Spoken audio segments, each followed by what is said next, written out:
Good morning students. हम chemistry के आपके सेकंड लेक्चर लेके आपके सामने आए हैं। तो जैसा कि हम आपको बता चुके हैं कि पहला जो चैप्टर है वो केमिकल इक्वेशन से रिलेटेड है। जब केमिकल इक्वेशन से रिलेटेड जो चैप्टर है तो इसको ध्यान देने वाली बात यह है कि इस चैप्टर में हमको थोड़ा सा रिएक्शंस से रिलेटेड टॉपिक बहुत ज्यादा एग्जाम से पूछा जाता है। रिएक्शन से रिलेटेड टॉपिक का मतलब क्या है कि हमने आपको इस चैप्टर की स्टार्टिंग में ये चीज बताई कि आप कैसे केमिकल इक्वेशन और केमिकल रिएक्शन को अलग करते हो, पहचानते हो। फिर सेकंड टॉपिक हमने बताया केमिकल बैलेंसिंग। जो केमिकल इक्वेशन का बैलेंसिंग हमने आपको बताया है, हम चाहेंगे कि आप उस बैलेंसिंग को बहुत ही अच्छे तरीके से करिए और जिस भी क्वेश्चन की बैलेंसिंग आपको ना आ रही हो आप हमको हमारे ग्रुप पे मैसेज कीजिए, हम उसको क्या करेंगे, आपको सॉर्ट आउट कराएंगे। तो अब हम केमिकल इक्वेशन जो कि 10 टाइप्स के केमिकल इक्वेशन है टोटल, इन 10 टाइप्स को लेकर सामने आए हैं। एक एक करके आपके सामने बात करते चलेंगे और इसको समझाते चलेंगे केमिकल इक्वेशन कितने टाइप के हैं। इनमें से एक आपके पेपर में आएगा, इनमें से एक आपके पेपर में आएगा, ये बात डर लगती है। ठीक, तो हमने जो 3 नंबर का टॉपिक इस चैप्टर से रिलेटेड बोला था वो 3 नंबर के टॉपिक में ही एक टॉपिक ये है और एक केमिकल बैलेंसिंग थी। तो हम स्टार्ट करते हैं टाइप्स ऑफ रिएक्शन। अगर देखा जाए तो अगर आप देखो आपकी बुक है कुछ भी है, आप उसमें देखो किसी 6 है 7 है इस तरह करके, लेकिन ओवरऑल सारे के सारे टाइप्स को अगर हम मिला लेते हैं तो 10 टाइप के आपको केमिकल रिएक्शन मिलेंगे। तो सबसे पहले हमने यहाँ पे 2 टाइप्स के केमिकल रिएक्शन लिखे हैं, इनकी बात करते हैं। पहला टाइप है क्या है, ये कॉम्बिनेशन रिएक्शन। कॉम्बिनेशन रिएक्शन क्या होता है, तो अगर कॉम्बिनेशन रिएक्शन की अगर हम बात करें, ऐसे रिएक्शन को हम कॉम्बिनेशन रिएक्शन कहते हैं जिसमें 2 एलिमेंट्स के मिलने से, 2 को मिलने से एक थर्ड चीज बने, एक थर्ड प्रोडक्ट मिलता है। 2 रिएक्टेंट से थर्ड प्रोडक्ट बनता है, थोड़ा सा हीट भी निकलती है। तो ऐसे में हो सकता है कि 2 प्रोडक्ट बन जाए, ऐसा नहीं कि एक ही बने, हो सकता है कहीं में आपको 2 मिलेगा, लेकिन जो मेन टर्म होगा वो उसमें एक ही होगा। मेन टर्म कितना होगा, एक ही होगा। 2 मिलके थर्ड टर्म बनाएंगे लेकिन मेन टर्म क्या होगा, एक ही होगा। मोस्टली में तो ऐसा होगा कि 2 मिलेंगे और एक तीसरा टर्म मिलेगा। तो 2 को मिलने से तीसरा टर्म जो मिलता है, इस टाइप के रिएक्शन को हम कॉम्बिनेशन रिएक्शन कहते हैं। यहाँ पे हमने देखिए थोड़ा सा नेमिंग की है, इसको नेमिंग को याद रखने की जरूरत है क्योंकि आपके बोर्ड एग्जाम्स में काफी ज्यादा आपके नेमिंग का यूज होता है। इसलिए आपको धीरे धीरे आज से हम स्टार्ट कर रहे हैं। तो आज जैसे हमने आज जितने भी सेंटेंसेस में ये लिए हैं, हम चाहेंगे कि आप इसको कहीं ना कहीं कॉपी में एक नोट डाउन करो और सारे के सारे एलिमेंट उनके नेम उनको आप लिखते चलो। इनके जो स्पेसिफिक नेम है वो हम आपको एक ये जैसे स्पेसिफिक लाइन होता है, हम इसको क्या करेंगे, स्पेसिफिक नेम एक सीरीज बना के ले आएंगे जिसमें आपको स्पेसिफिक नेम सारे बताएंगे। क्योंकि पेपर में आपसे वही चीजें पूछता है, आपसे बोल देगा quick lime reacted with the water, what is comes. तो इन चीजों को जानने के लिए आपको करना क्या पड़ेगा, इसको सबको नोट डाउन रखिएगा। आपको पता होना चाहिए कि इस चीज को हम क्या कहते हैं। तो यहाँ पे जब आप करते हो, ये हमारा कैल्शियम ऑक्साइड है, ये हाइड्रोजन है, ये कैल्शियम हाइड्रोक्साइड बना रहा है, कैल्शियम हाइड्रोक्साइड बना रहा है। अगर हम देखें यहाँ से तो इससे आपको 2 टाइप क्वेश्चन मिल रहे हैं। पहली चीज देखिए, 2 टाइप के क्वेश्चन मिलने का मतलब क्या है आपका, यहाँ पे जैसे हम इसको क्या बोलेंगे, आपसे इसे पेपर में पूछ लेगा कि what comes when calcium oxide reacted with water, what comes calcium oxide reacted with water. तो आप जब इससे आपसे पूछेगा कि क्या रिएक्ट करने क्या बनता है, तो आपको ये 2 चीजें देगा नहीं, आपको यहाँ से क्या होगा, आप रिएक्ट करा के इसको कर सकते हो।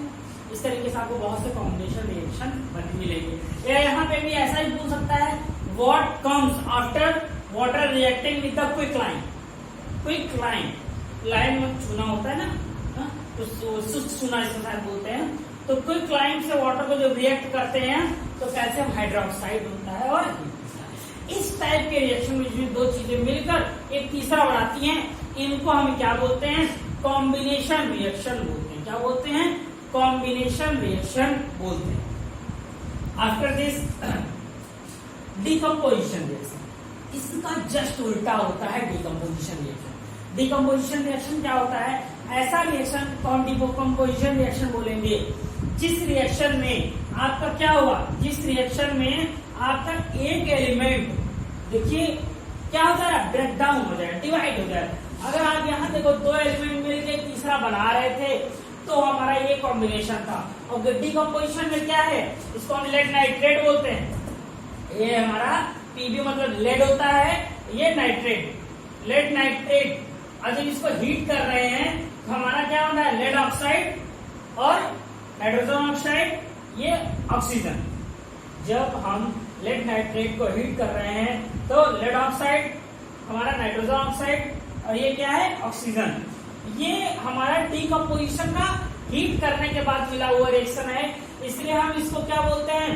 हीट रिएक्शन बोलते हैं। इसको हीट रिएक्शन बोलते हैं। आपसे पेपर में पूछ लेता है, give the example of one heat reaction, give the example of one heat reaction, एक नंबर का क्वेश्चन होता है। तो आप बस इस रिएक्शन को या इस टाइप के आपके बहुत से बुक्स में आपको मिलेंगे, तो आप इसको बताओगे और डायरेक्ट आप इसको क्या बोल दोगे?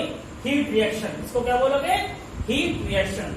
आफ्टर दिस जो सेकेंड रिएक्शन है, यहाँ पे वाटर को ब्रेक डाउन कर रहा है हाइड्रोजन और ऑक्सीजन, वाटर को ब्रेक डाउन कर रहा है हाइड्रोजन और ऑक्सीजन में। तो ऐसे केसेस में जब वाटर को ब्रेक डाउन किया जाए हाइड्रोजन और ऑक्सीजन में, तो उस टाइप के रिएक्शंस को, उस टाइप के रिएक्शन को हम क्या बोलते हैं? इलेक्ट्रो, देखो ये इलेक्ट्रिक करंट है यहाँ पे, और इस रिएक्शन को हम इलेक्ट्रोलाइसिस बोलते हैं। जिस रिएक्शन में आपका क्या होता है? इलेक्ट्रिसिटी अप्लाई होती है, हम उस रिएक्शन को इलेक्ट्रोलाइसिस रिएक्शन बोलते हैं। तो इसमें वाटर में इलेक्ट्रिक करंट अप्लाई करने के आप जानते हो हाइड्रोजन और ऑक्सीजन में वो डिवाइड हो जाता है। हाइड्रोजन और ऑक्सीजन में क्या होता है? वो डिवाइड हो जाता है। इसी को हम एक चीज और कह सकते हैं, यहाँ पे आपसे एक क्वेश्चन बन सकता है, जैसे कि आजकल कुछ ही दिन पहले हमने व्हाट्सएप पे देखा था, आपसे कोई पूछ ले कि कहीं कुछ पानी रखा हुआ है, हाउ टू, पानी रखा है, हाउ, जैसे 10 kg वाटर है, तो how to reduce his weight, it is weight. उस वाटर का वेट आप कैसे रिड्यूस करेंगे? तो by electrolysis, by electrolysis. Electrolysis क्या होता है? इलेक्ट्रोलाइसिस वो आपका एक रिएक्शन है जिसको आप डिकम्पोजिशन रिएक्शन बोलते हो। इलेक्ट्रोलाइसिस में करते हैं क्या कि वाटर को हाइड्रोजन ऑक्सीजन ब्रेक कर दोगे, हाइड्रोजन अलग ऑक्सीजन अलग, पानी पूरा पूरा उड़ जाएगा, वेट अपने आप कम हो जाएगा, वेट अपने आप कम हो जाएगा। तो इसको क्या बोलते हैं? हम इलेक्ट्रोलाइसिस बोलते हैं। तो यहाँ पे देखो, इसमें ये आपका जो रिएक्शन है ये हमारा क्या है? Electrolysis decomposition reaction, electrolysis decomposition reaction इसको हम बोलते हैं। आफ्टर दिस थर्ड वन, तीसरा जो है हमारा, ये हमारा क्या है? इसको सिल्वर क्लोराइड बोलते हैं। क्या बोलते हैं इसको? सिल्वर क्लोराइड, या इसको हम व्हाइट भी बोलते हैं, व्हाइट, WHIT। व्हाइट कई जगह कर के आएगा, क्योंकि ये रिएक्शन है, इसका एक नेम स्पेसिफिक भी होता है। इसको हमने लेने का बहुत स्पेशल रीजन ये था, ये आपका 2018 बोर्ड एग्जाम में आया हुआ क्वेश्चन है। इसको ब्लैक एंड व्हाइट रिएक्शन बोलते हैं। क्या बोलते हैं इसको? Black and white reaction. ये क्या है? सनलाइट के रेफरेंस में हो रहा है, सनलाइट जब प्रेजेंट है तब हो रहा है। मतलब कि यहाँ पे हम जो चीज लिखते हैं ना, इसका मतलब कि सनलाइट इसमें प्रेजेंट है। सनलाइट क्या है? प्रेजेंट है। वो जो इन्वायरमेंट है सनलाइट का है, यहाँ इलेक्ट्रिक करंट का इन्वायरमेंट है, यहाँ हीट का इन्वायरमेंट है। तो यहाँ पे जब सिल्वर क्लोराइड को हम सनलाइट में क्या करते हैं? डिकम्पोजिशन रिएक्शन कराते हैं, तो सिल्वर और क्लोराइड अलग हो जाता है, सिल्वर और क्लोराइड हमारा अलग हो जाता है। तो इस टाइप के रिएक्शन हमारे क्या कहलाते हैं? डिकम्पोजिशन रिएक्शन कहलाते हैं। एक चीज को याद रखिएगा, ये इलेक्ट्रोलाइसिस रिएक्शन है, और इसको अगर रिएक्शन की उससे देखें तो हम इसको क्या बोलते हैं? हम इसको फोटो इफेक्टिव बोलेंगे। क्या बोलेंगे? Photo effective reaction. ये क्या है? फोटो इफेक्ट दिखा रहा है, फोटोसिंथेसिस आपने सुना होगा। ये फोटो इफेक्टिव रिएक्शन कहलाता है, या ब्लैक एंड व्हाइट रिएक्शन भी। इस रिएक्शन को जो स्पेसिफिक ये वाला है इसको हम ब्लैक एंड व्हाइट रिएक्शन भी कहते हैं। तो आई थिंक सो ये 2 टाइप रिएक्शन आपको समझ में आए होंगे। हम 2 टाइप और ले रहे हैं, तब आज की वीडियो क्लोज करेंगे, क्योंकि आप थोड़ा सा हम धीरे धीरे करके वीडियोस के जो टाइम पीरियड है इसको बढ़ा रहे हैं, क्योंकि अब क्लासेस अगर ज्यादा नहीं लेंगे तो आपको कोर्स थोड़ा सा बैक हो जाएगा। इसलिए तो हम थोड़ा सा इसको इरेज करते हैं, फिर आगे चलते हैं।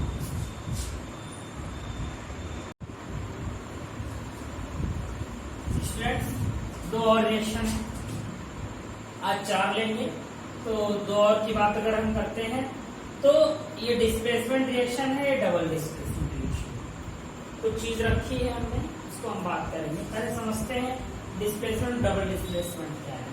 यहाँ देखिए जो Fe है इसको क्या बोलते हैं, फेरस अजंतु क्या है। तो ये जो है Fe डिस्प्लेसमेंट का मतलब ही है FeCu को डिस्प्लेस कर दिया और यहाँ पे खुद आ गया। यहाँ पे FeCu की जगह पे खुद आ गया। ठीक, तो इस तरह की रिएक्शन को हम क्या बोलते हैं, डिस्प्लेसमेंट रिएक्शन बोलते हैं। जब कोई टर्म रिएक्ट करके दूसरे टर्म को हटा देता है तो क्या होता है कि ये क्या होता है, इसी को हम क्या बोलते हैं, डिस्प्लेसमेंट रिएक्शन बोलते हैं। डिस्प्लेस कर दिया, Fe ने Cu को डिस्प्लेस कर दिया। और इसमें डबल डिस्प्लेसमेंट देखो, NaSO4 BaCl2, यहाँ एक ही डिस्प्लेसमेंट था, यहाँ देखो इंटरचेंज हो गए।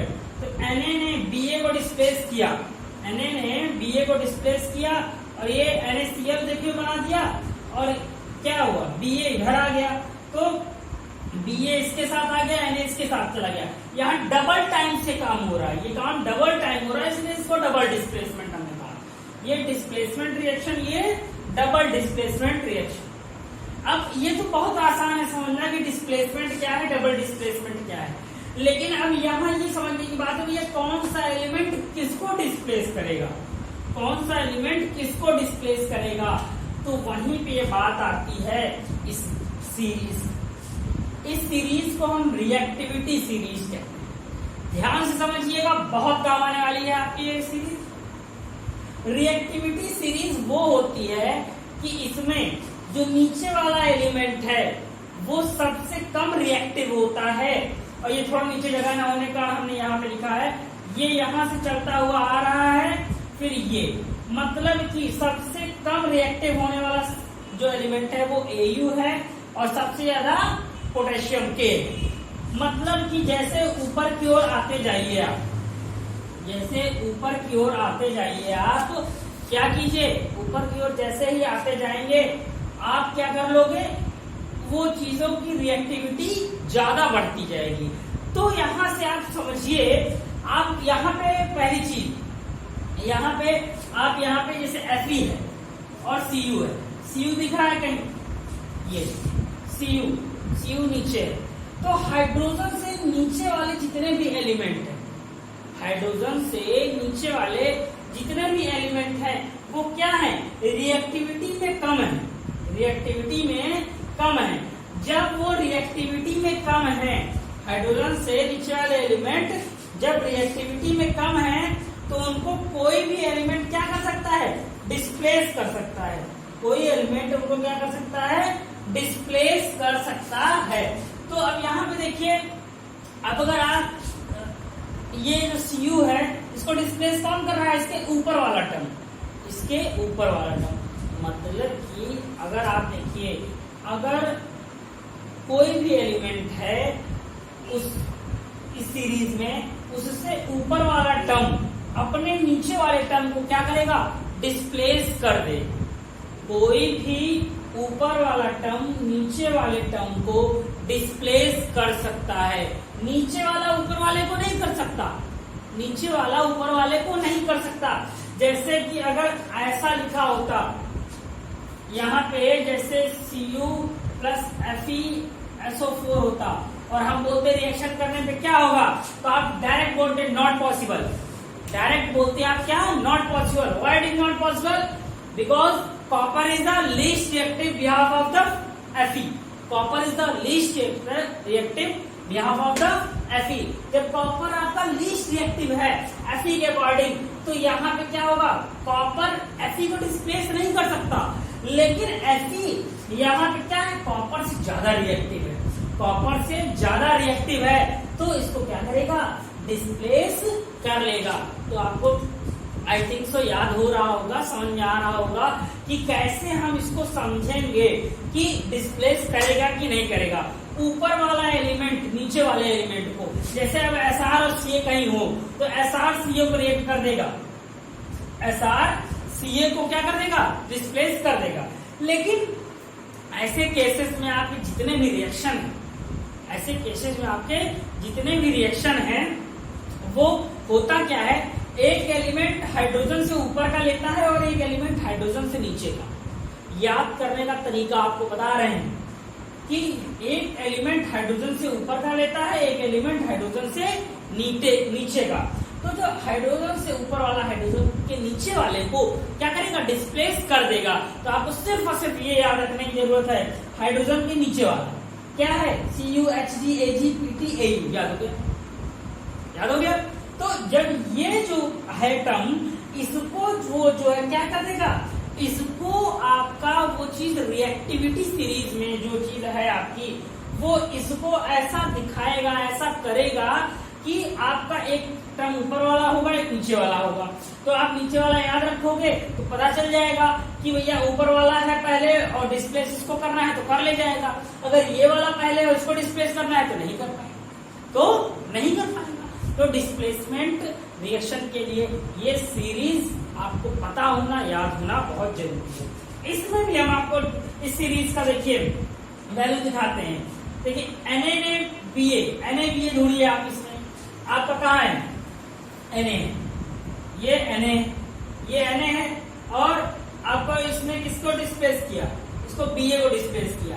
अब इसमें Ba कहाँ है, ये देखिए, इसका मतलब Ba ने Na को डिस्प्लेस किया। क्यों, क्योंकि Ba क्या है, हमारा ऊपर है, Ba हमारा क्या है, ऊपर है, और Na नीचे है, तो Ba ने Na को डिस्प्लेस किया। आपको अब जैसे ये रिएक्शन दे देगा, आपसे पूछ लेगा कि इस रिएक्शन में आप ये बताइए कि which term replaced which term, किस टर्म ने किसको रिप्लेस किया। तो अब आपको क्या होगा, जैसे कि एक हमने यहाँ पे एक लिया था हाइड्रोजन नीचे ऊपर वाला, इसीलिए हमने ये भी ले लिया कि आप देखिए ऐसा नहीं 100% टाइम, 90% टाइम होता है एक हाइड्रोजन नीचे का एक ऊपर का। सिंगल डिस्प्लेसमेंट में तो लगभग 99 टाइम होता है, लेकिन डबल डिस्प्लेसमेंट में मैटर फंसता है। तो यहाँ पे क्या हुआ, Ba ने Na को डिस्प्लेस कर दिया, और यहाँ क्या बनाया, बेरियम सल्फेट और सोडियम क्लोराइड बनाया, बेरियम सल्फेट और सोडियम क्लोराइड बनाया। तो इस तरीके में आप देखिए ये आपका क्या है, डिस्प्लेसमेंट रिएक्शन है। डिस्प्लेसमेंट, एक डिस्प्लेसमेंट है, एक डबल डिस्प्लेसमेंट है। आशा करते हैं आज ये समझ में आया होगा आपको कि हमने क्या है, रिएक्टिविटी सीरीज जरूर याद कर लीजिएगा। थोड़ा सा याद करने का तरीका है, बाकी तो याद तो करना पड़ेगा। तो आप इसको याद कर लीजिएगा, तो डिस्प्लेसमेंट और डबल डिस्प्लेसमेंट में आपको डाउट नहीं होगा।